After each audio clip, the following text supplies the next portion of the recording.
Hola, ¿qué tal virtualeros? ¿Cómo están? Espero que se encuentren muy bien. En este video voy a realizar un ejercicio del tema divergencia de un campo vectorial en coordenadas cartesianas. Bueno, y este es el ejercicio que voy a resolver. Voy a determinar la divergencia de este campo vectorial H. Bien, virtualeros, entonces para realizar esto debemos de recordar cómo calcular la divergencia de un campo vectorial en coordenadas cartesianas. Si tenemos un campo vectorial, en este caso ya este campo vectorial le llamé f, cuyas componentes son funciones, entonces tenemos que la divergencia de este campo vectorial va a ser igual a esta suma, la derivada parcial de n más la derivada parcial de m más la derivada parcial de p. Pero aquí debemos de tener cuidado, pues esto es válido si estamos trabajando en coordenadas cartesianas, y de hecho pues este es nuestro caso, ya que este campo vectorial está dado en coordenadas cartesianas. Y a continuación voy a identificar quién es la función n, m y p. Si observamos nuestro campo vectorial, no tenemos la primer componente. Eso significa que la función n pues va a ser igual a 0. Después tenemos que nuestra función m es todo esto. Y por último, nuestra función p pues es esto que tenemos en este lado. Y con esto pues ya puedo determinar cada una de estas derivadas parciales. La primera derivada parcial pues es inmediata. Tenemos que la derivada parcial de n con respecto de x, como n es una constante, pues esta derivada va a ser igual a 0. Por otro lado, tenemos la derivada parcial de m con respecto de y.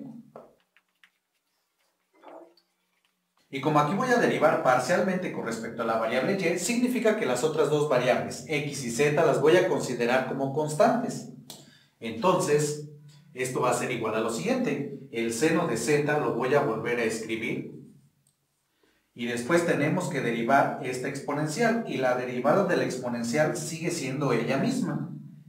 E a la xy.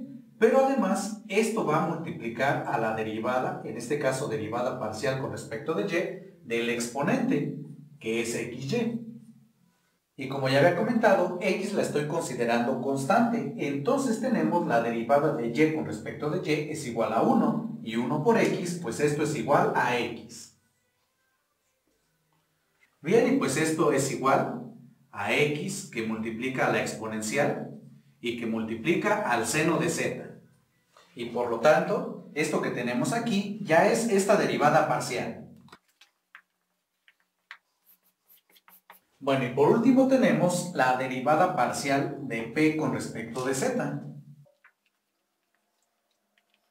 Y en este caso, como vamos a derivar parcialmente con respecto de z, significa que las otras dos variables x y y las vamos a considerar constantes. Entonces, en este caso, como primero nos aparece la variable y aquí multiplicando, pues la voy a volver a escribir. Y esto va a multiplicar a la derivada de la tangente inversa de x entre z. Y aquí debemos de recordar que a la tangente inversa también se le llama arcotangente. Entonces, cualquiera de esas dos notaciones son equivalentes. Y para calcular entonces esta derivada, voy a aplicar la siguiente fórmula de derivación.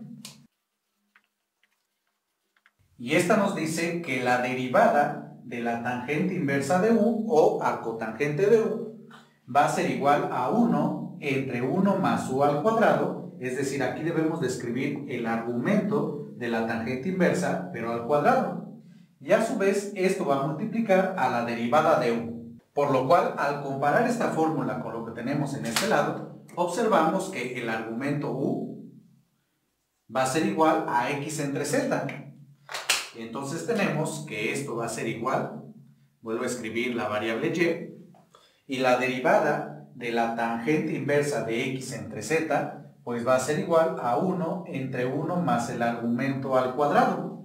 En este caso, pues vamos a tener 1 entre 1 más x entre z al cuadrado. Y a su vez esto va a multiplicar, en este caso, a la derivada parcial con respecto de z de x entre z. Y aquí todavía no he finalizado, pues me hace falta determinar esta derivada parcial. Y esa la voy a calcular en este lado. Y para calcular esta derivada, primero x entre z lo voy a escribir de la siguiente manera, aplicando leyes de los exponentes. Entonces, x entre z es lo mismo que escribir x por z a la menos 1. Y escrito de esta manera, es más rápido calcular la derivada. Bien, pues voy a continuar. Y x en este caso lo estoy considerando como constante, entonces lo vuelvo a escribir. Y después la derivada de z a la menos 1, el exponente baja, multiplicando. Después vuelvo a escribir z a la menos 1 y aquí al exponente le voy a restar 1. Y después esto a su vez va a multiplicar a la derivada, en este caso de z, con respecto de z. Y pues esta derivada es igual a 1, por lo tanto pues ya no es necesario allí escribirlo.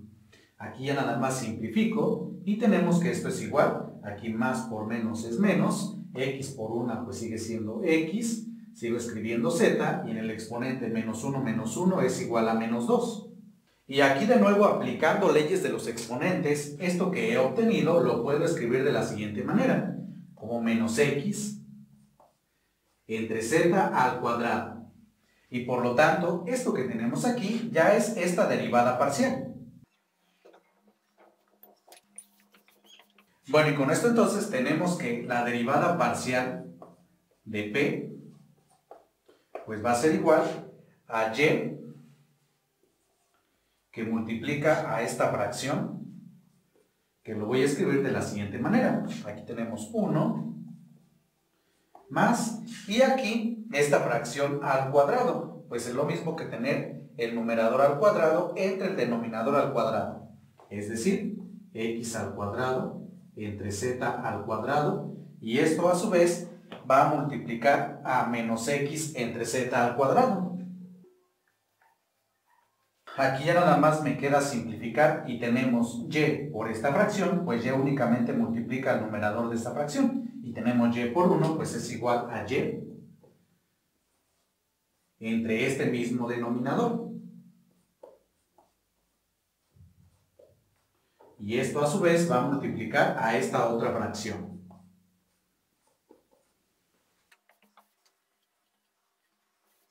Bueno, pues ya nada más me queda multiplicar estas fracciones. Recuerden que esto se hace multiplicando numerador por numerador y denominador por denominador.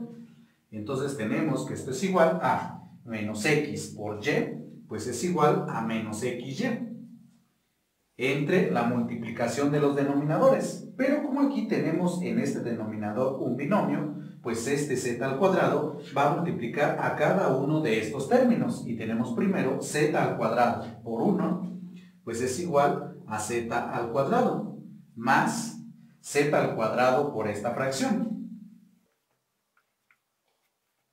Y aquí como tenemos z al cuadrado multiplicando y dividiendo, pues este se va a simplificar.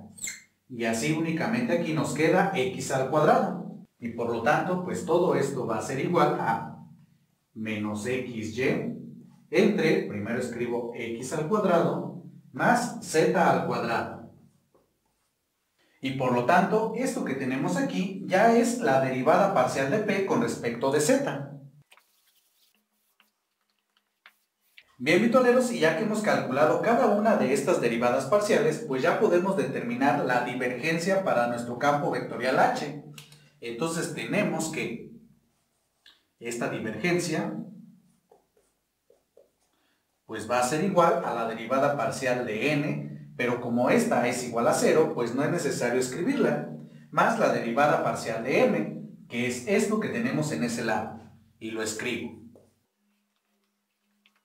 Más la derivada parcial de p, que es esta fracción que tenemos aquí.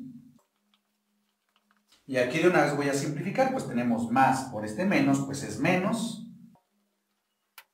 Y esto que tenemos aquí entonces ya es la divergencia de este campo vectorial. Sin embargo, aquí podemos simplificar un poco más, pues todo esto lo puedo escribir como una sola fracción.